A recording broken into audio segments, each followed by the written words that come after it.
अऊज़ु बिल्लाहि मिनश्शैतानिर्रजीम बिस्मिल्लाहिर्रहमानिर्रहीम ला खैर फ़ी कसीरिम मिन नजवाहुम इल्ला मन अमरा बिसदक़तिन औ मअरूफ़िन औ इस्लाहिम बैनन्नास सदक़ल्लाहु मौलानल अज़ीम व सदक़ रसूलुहुन नबियुल करीम व नहनु अला ज़ालिका लमिनश शाहिदीन वश्शाकिरीन वल्हम्दुलिल्लाहि रब्बिल आलमीन। ज़ो द मायानवर د یوټیوب چینل د نظامالدین صاحب او د هغه د ملګرو ډیره مننه کومه، شکریا کومه چې هغې موږ ته په مختلفو مسایلو باندې د اظهار خیال مقرره کړله او دغه مسایل او دغه چې کوم خبرې دي نو د هغې تعلق زموږ د عوام الناس سره دی، د دې علاقې سره هم دی، د دې علاقې نه بار هم دی او مجموعي طور سره موږ د هغه ټولو مسایلو شکار یو او د مسایلو د حل لپاره څه سوچ او څه فکر نشته. مسایل ورځ تر ورځه سیوا کېږي او د مسلو د حل لپاره موږ سره څه منصوبه څه پلیننګ دا نشته. نو زه نن په دغه مسایلو باندې به انشاءالله خپله خبره شروع کومه په نامه د الله چې بخښونکی او مهربانه ذات دی. د ټول نه لومړی زه د اپنی مدد آپ دا جذبه چې را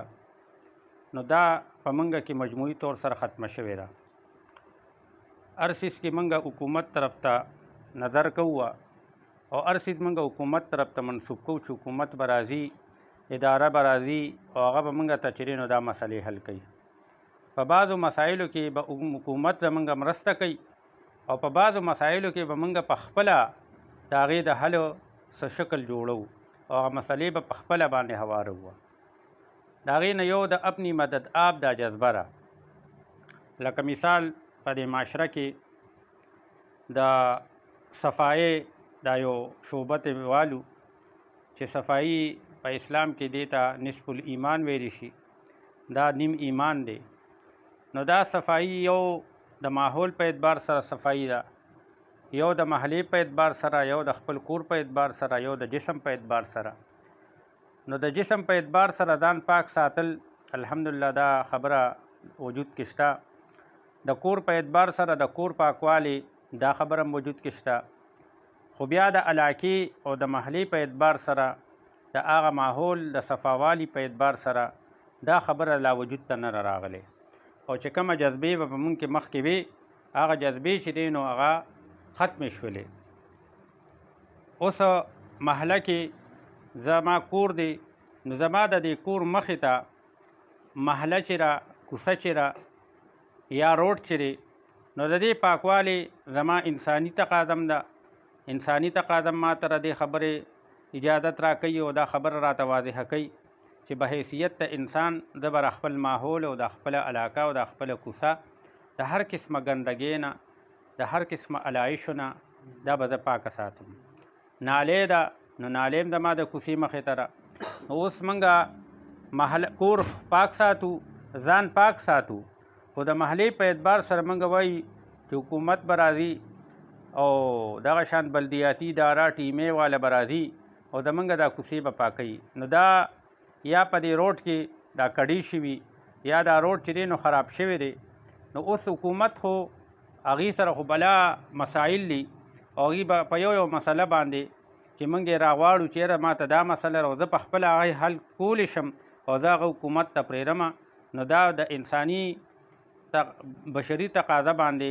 چې دی نو دا زه غلطي کومه، دا زه جرم کومه، دا زه د خپلې ذمهدارونه یعنی ځان مبرا کومه، د خپلې ذمهدارۍ نه تیښته کومه چې زما ذمهواري سره. زما ذمهواري دا وه چې دا روډ دی حکومت ما ته جوړ کړی دی، په سرکاري د قوم په وسایلو دا روډ جوړ شوی دی. اوس به حیثیت ته یو شهري زما ذمهواري را چې دې روډ کې کومه کډه شوې ده نو زه یې چې کاڼې نشم راوړی، پریمکس کولی نشم، نو کم از کم دونه زما وس کې شته چې یو ګاډی راولم، خوره پکې واچوم او لاړ شم او په دغه کډه کې دغه خوره واچوم. نو دې خورې سره به دا وشي چې دا کډه به سیوا کېږي نه، دا روډ به مزید خرابېږي نه. یا دغه شانتې نالې را نالې چې دی نو ما او تاسو د کور خزل او کچره او پلسټکي نومې شی موږ راوړو او هغه چې دی نو د زنانه یا د ماشومان په دغه نالې کې ورچي یا د ماشومان د دکان نه دغه پلسټکي څیزونه واخلي چې هغه چپس دي وغیره وغیره نو هغه موږ وخورو نو هغه نالې ته هغه ګوتې ورغورځو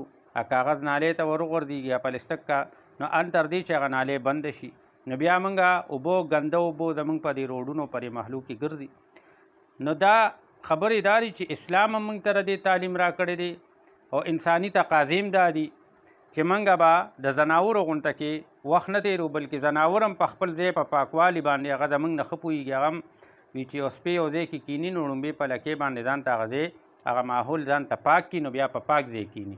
نو موږ ګیر چاپېره په ګندګو کې پراته یو چې د دې نه بیمارۍ خورېږي د دې نه قسما قسم چې دی نو جراثیم د دې نه پیدا کېږي چې هغه د انساني صحت لپاره مضر دي او هغه زما او ستا د غفلت د وجې نه نو زه د دې چینل په رو سره دې ټول قوم ته دا اپیل کوم چې د الله دپاره هغه جذبې ځان کې را پیدا کړي د خپل ماحول په خپله باندې پاک کړي ادارو سره په دې کې تعاون وکړي ادارې چې دي نو هغه زما او ستا د خدمت دپاره دي قوامي نمایندګان دي نو هغه زما او ستا د خدمت په بنیاد زما او تا ورته ووټ ورکړی دی نو موږ به هغې سره په دې کې تعاون کوو او زموږ تعاون دا دی چې دا ماحول به موږ ځان ته څه ناسه درجه کې په خپله پاک کړو باقي چې د حکومت او د ټیمې او د ادارو یا د بلدیاتي نمایندګانو ذمواري ده هغه به هغې په خپل ځای باندې پوره کوي د هغې په سر هم ذمواري شته خو زموږ د عوام الناس په سر باندې دا ذمواري ده چې کم از کم موږ د خپل وس مطابق او د خپل وس لاندې چې دی نو هغه خپل حصه کار وکړو نو باقي حکومت به راځي ادارې به راځي هغې به موږ سره په دې کار کې تعاون کوي شریک به کوي او دا به په شریکه باندې دا کار یا د جرایمو په اعتبار سره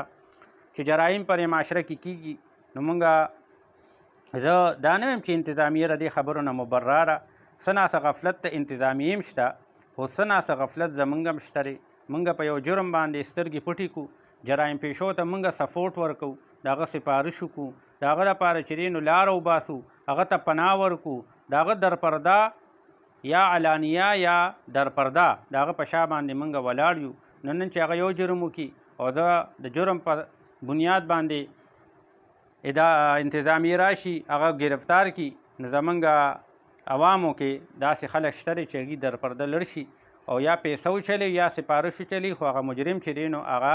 د جرم سزا ونه خوري او هغه بې دوباره د معاشرې ته راشي نو بیا هغه د هغې نه غټ جرم وکړي دغه شان په هغه په جرایمو کې پخېږي او د ما او ستاسو سپورټ په بنیاد باندې نو چې موږ کم از کم د ناجایزه د مجرم سړي د بدامنه سړي د سماج دشمن عناصر چې هغه د معاشرې لپاره یعنی یو ناسور ګرځېدلي وي معاشره د هغه نه تنګه وي د دغه خلکو سپورټ ته نه کوو نه د تاڼو کې سپورټ کوو نه د چې دی نو په چوکو کې د دې سپورټ کوو نه د بره ادارو ته د هغې لپاره چې دی نو منډې کړې وو پرېږده چې جرایم پیشو ته د خپل جرم سزا میلو شي چې آینده لپاره بیا داسې جرایم پر معاشره کې څوک نه کوي نو د دغې په بنیاد باندې هم دا هم زموږ ذمواري ده بل موږ دا خبره کېږي چې بھائی حکومت ته ریلیف ورکړي حکومت ریلیف څه ته وایي سبسیډي څه ته وایي امداد ته وایي چې حکومت تا سره د ستا په وسایلو کې حکومت د خپله جیبه نه ورکوي حکومت زما او ستا په وسایلو کې موږ سره په بعضو موقعو باندې په بعضو څیزونو باندې هغې سبسیډي کوي ریلیف ورکوي نو موږ هر څیز کې د حکومت نه ریلیف کوو د ریلیف توقع ته ساتو د ریلیف مطالبه کوو خو د خپل ذات په اعتبار سره ما به د خپل ګاونډي سره څونه زه ریلیف کولی شم زه یو تاجر یم زه دوکاندار یم ما سره چې دی نو د ګاهک او د خلکو واسطه را نو چې زه مثال په طور د 15 روپۍ ګټمه نو زما ریلیف دارې چې د 15 په دی د 900 ګټم ګټه رې کومه ګټه سمنه نه را په خپل کاروبار کې دغه ستا د کاروبار کوي خلک د 200 روپو ګټې لپاره د پیدې لپاره کوي خو د ګټې په آړ کې د ظلم اجازت هرګز نه موږ ورکو نه دا معاشره ورکوي چې ظلم دې پکې وشي نو د تاجر د طرفه دغه ریلیف دی چې دی د ګاهک سره ښېګړه وکړي د ګاهک چې دی نو هغه خیال وساتي نو دا د تاجر د طرفه ریلیف شو نو حکومت به هم ریلیف کوي خو موږ به په خپل مابین کې یو بل سره ریلیف کوو تاجر به هم ریلیف کوي دوکاندار به هم ریلیف کوي هر یو کس به د خپل وس مطابق چې ځکه چې د رسول الله صلی الله علیه وسلم غالبا د هغې په زمانه کې دغه شانتې حالات رالل چې یاره دغسې د الله له طرفه قحط را روان دی په دې علاقه باندې، قحط را روان دی او دا قحط به ډېر خطرناکي. نو هغه وخت سره رسول الله صلی الله علیه وسلم بل صحابي ته ووایي چې تاسو یو بل کره د کور سوري وکړئ، په کورونو کې یو بل کره سوري وکړئ. د سورو مطلب دا دی چې تاسو د ګاونډي خبرګیري وکړئ، په دې خپلو وسایلو کې د خپل ګاونډ خبرګیري وکړئ. او مکه شانتي وشو چې ټولو کورونو کې یو بل ته سوري وکړي شو، د یو بل خبرګیري شروع شوه، د یو بل سره امداد شروع شو چې ما د دون الله وسایل لا کړي، زما دا ګاونډي کمزورې دی، راشه د خپلو وسایلو کې د ده سره امداد وکړه چې کم از کم ده ته په دغه حالاتو نه دی زیات متاثره نه شي. هغه وخت تیر شو، اوقات رانغې، قحط رانغې. نو رسول الله صلی الله علیه وسلم الله په جناب کې عرض وکړي چې یا الله تا خو وایي چې په دې علاقه باندې قحط راځي، حالات د قحط جوړ دي او قحط خو رانغې. نو الله جل شانه ورته وفرمایل چې کله دی په خپل مابین کې په یو بل رحم شروع کو، نو دی دا رحم زما صفت دی، نو چې دی په خپل مابین کې رحم شروع کو، نو ما د قحط هغه شکل بدل که قحط مې رستو کو، قحط شکل مې پې رستو کو. نو دا دی وخت کې مهنګایي ده، ګراني ده. نو د دې ګرانۍ او د مهنګایۍ راوستونکي ما او تاسو یو، ما او تاسو د دې ګرانۍ راوستونکو ذمہوار موږ یو. حکومت منونګه نه ګرمو پارسیس کې چې حکومت دا وکړو، حکومت دا وکړو، حکومت دا وکړل. ما او تاسو څونه ګراني د خپله لاسه موږ څونه راوستې ده، څونه ناجایزه ګټه کېږي په یو یو سیس کې فرای سي څونه دی. لکه مثال د دې داسې دی لکه په روژه کې چې د کوژه کې یو سیس په 100 روپۍ دی، نو په کوژه کې هغه سیس چې دی نو 200 ته ولې ورسېده. او مکه شعر چې دې دی کې په 100 په کوژه کې او په روژه کې په 200 شو، نو دا 200 دا 100 روپۍ خو ما سیوا کړې که نه، دا 100 روپۍ خو ما سیوا کړې، دا 100 روپو را ظلم ما وکړو، نو دا خو قوم سره ریلیف نه دی، دا خو قوم سره ظلم دی. حاجي نو د دې ظالم او د دې ظلم مخنیوي به کول غواړي. نو موږ به یو بل سره ریلیف کو، په یو بل باندې به رحم کوو، نو الله پاک به دا صح حالات به دې کې. زما او ستاسو ټولو امتحان روان دی، د تاجر امتحان روان دی، د حاجي صاحب امتحان دی، د امیر صاحب امتحان دی، د ملک صاحب امتحان دی، د غریب امتحان دی، د مالدار امتحان دی. ټول انسانان په امتحان کې او بل اوس زموږ د کلي چې کوم بنیادي د صفایۍ په اعتبار سره مسله ده، نو یو خو د مایارو په ګاڼې چوسټاپ باندې چې کوم علایشونه پراته دي د قربانۍ هغه، او د هغې نه کومه بدبویي خورېږي. نو زه د ویلیج کونسل 3 چیرمین صاحب ته او دغه شان د تحصیل اسمبلی سپیکر او د ویلیج کونسل 4 افتخار صاحب د هغې زه مننه کوم چې هغې په یو معمولي نوټس باندې چې هغه ما خبره مخې ته راوستله، او هغې دا ټي ام اے سره او تحصیل میونسپل کمیټۍ والا سره رابطه وکړله، او غالبا امکان دا دی چې انشاءالله سبا به دغه علایشونه او دغه ګندګي به دغه دی نه اوچته شي. نو که دغه شان موږ او تاسو یو بل سره تعاون کوو، دا بلدیاتي نمایندګان زموږ خادمان دي او دوی په حقیقت کې د خدمت حق ادا کوي. د یون کونسل ویلیج کونسل 2 چیرمین صاحب او علي بادر صاحب هم ډېره مننه کوم چې هغه هم په خپله ویلیج کونسل کې دننه تقریبا 2 ګاډي 2 لوډرې هغې نن ټوله ورځ وچلېدې، او دغه علایشونه د قربانۍ او دغه ګندګۍ چې دي نو هغې خپل ټکانې ته یې ور ورسوله، او د صفایۍ ډېر زیات بهترین انتظامات یې کړي وو، او کوڅه په کوڅه ګرځېدلي دي. او د ویلیج کونسل 3 چیرمین صاحب ته نورالبصر صاحب ته دا اپیل کوم چې تاسو ډېره ښه جذبه را او بله ورځ تاسو خپل مقاصد مخې ته کړل چې د دې قربانۍ په موقع باندې به موږ څه ترتیب دی. نو زه هغې ته یاد دهاني کوم چې په دورمنډۍ کلي کې صفایي نه ده شوې او نه د صفایۍ کسان لا را رسېدلي دي. نو دورمنډۍ کلي کې د جومات خوا ته یا د جومات نه مخکې وروسته محلي چې دي نو په هغې کې د صفایۍ خیال وساتلی شي، او که نن ونه شوه نو سبا لرې هغې لپاره کسان چې دي نو راوغوښتلي شي چې دغه دورمنډۍ کلي کې دغه صفایۍ دغه کار هغې وکړي. بل د دورمنډۍ کلي د ټرانسفارمر د مسله ده، د ټرانسفارمر مسلې خو حل شوه، خو د هغې بجلي چې دی نو هغه د معیارو نه کټ کړې شوې ده، او هغې سره دا وعده شوې وه چې تاسو به د جګناتو سره به تاسو شاملېږئ. هغې اوس فی الحال ارضي طور سره چین د احمد آباد پیډر باندې دي چې په دغې د مخکې نه لوډ ډېر زیات دی، او لوډ شیډنګ هم پې ډېر زیات دی، او جرایم هم په دغې باندې ډېر دي، د کونډو کلچر هم په دغې باندې ډېر دي، نو هغې بجلي هم ډېره ډیمي، نو زه د ملک ایاز دي او الحمدلله دي منډې ووالې او هغې شیراز د زور منډې او ملک ایاز او دی منډې ووالې د ایس ډي او پورې دی لاړل ډي پي او صاحب پورې لاړل او خپل عرض داسې پیش کړ نو د رمضان ډي پي او صاحب ډي سي صاحب ته او دغه شانتې چې دی نو ایس ډي او د وابډې او د وابډې اهلکارو ته دا اپیل کوم چې زر تر زره د زور منډې چې دی نو دا لاین چې دی نو دا جګنات سره یو ځای منسلک کړی شي او د احمد آباد پیډر نه چې دی احمد آباد لاین نه دی کټ کړی شي چې دې ته را بجلې مسله دې ته هواره شي را بجلې مسله بل په دې معاشره کې د سماجي تنظیمونو هم ډېر لوی کردار دی نو د سماجي تنظیمونو سره مرسته پکار ده خصوصا په دې فقیر آباد کې نهله په نوم باندې یو تنظیم دی او دا ډېر مؤثر دی او الحمدلله ډېر ریلیف او ډېر امداد غریبانانو سره طلبو سره غریبو کورونو سره په دې روژه کې مو کو دی اوس هم پورې د هغې هغه نظام الحمدلله روان دی او ډېر په ترقۍ دی او ډېر خلکو ته ریلیف میلو شو امداد میلو شو نو زه ټولو مخیرو حضراتو ته اپیل کوم چې داسې قسمه تنظیمونه سپورټ کې دې سره امداد وکړي په خپلو وسایلو کې د دې غریبو ملاتړ جوړ شي او دې سره امدادونه وکړي چې د دې دعاګانې تاسو سره شي او الله پاک ستاسو په کاروبار کې په عمر کې په اولاد کې په ټول څیز کې به الله پاک برکت واچوي نو چې د دغې تنظیمونو موږ په علاقو کې د دغې ملګري ګرځي نو چې هغې سره موږ بھرپور تعاون وکړو او د هغې ملاتړ وکړو او هغې ملا مضبوطه کړو او بل په یو بل باندې تنقید نه کوو یو فنډ یو علاقه کې موږ